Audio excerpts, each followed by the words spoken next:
Warren, how would you define true success?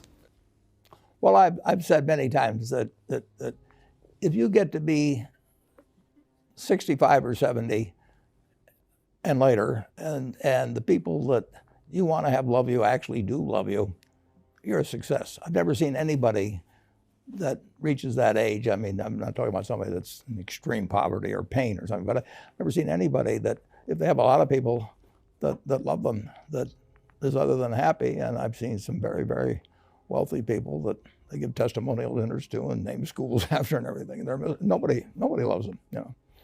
Their own kids would say, he's in the attic, you know. They never came.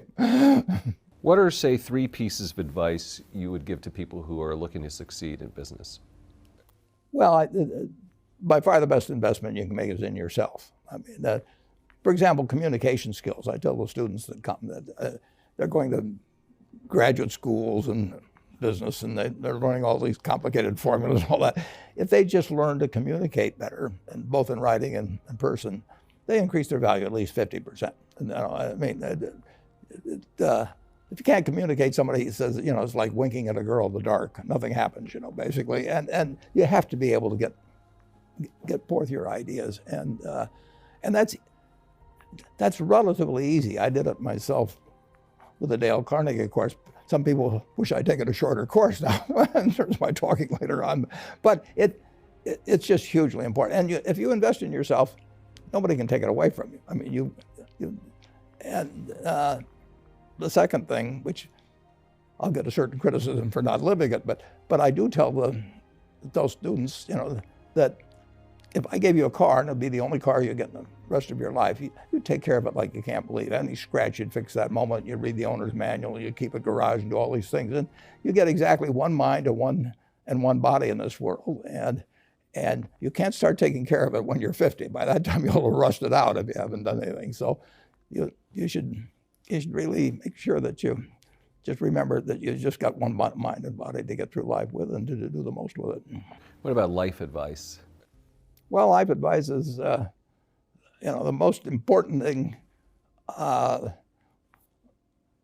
aside from the things I've talked about already, is really who you associate with. You want to associate with people that are better than you are. I mean, basically, you'll go in the direction of the people that you associate with, and you want to have the right heroes. You want people, if you want to emulate somebody, you better pick very carefully who you want to emulate. And when obviously you can't pick your parents, they're going to have an enormous influence on you, but you don't get a choice on that. But you get choices as you go down the line, and who you admire, who you want to copy, and the most important for most people in terms of that decision is their spouse. It's also important in terms of a partner in business, but the partner in life is the most important one. You want to pick a spouse that's better than you are, and then he or she, and you hope they don't figure it out too fast. Great. Biggest mistakes people make when investing? Well, they try to, they just don't realize that all you have to do is just buy a cross-section of America and then never listen to people like me or read the papers or do anything subsequently. They think that because you can trade, you should trade. You buy a farm, you buy an apartment house, you can't resell it tomorrow, and you know the cost of moving around. Now you get something handed to you, liquidity, you know, which is instant. You can sell, and the cost of doing it are pennies, you know, compared to other kinds of investment activity.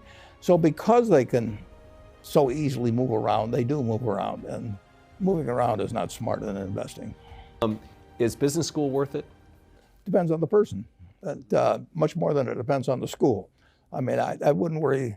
Some people are going to get a lot out of advanced education, and some people are going to get very little. And I don't even think it's important that every person go to college at all. I mean, we have all kinds of jobs at 70 or so thousand a year, or 80,000 a year, that college training is not of use. And I actually was not keen on going to college myself. Yeah, my dad kind of jollied me into it. He could get me to do anything. But if they'd had an SAT test in those days, he would have taken the test for me.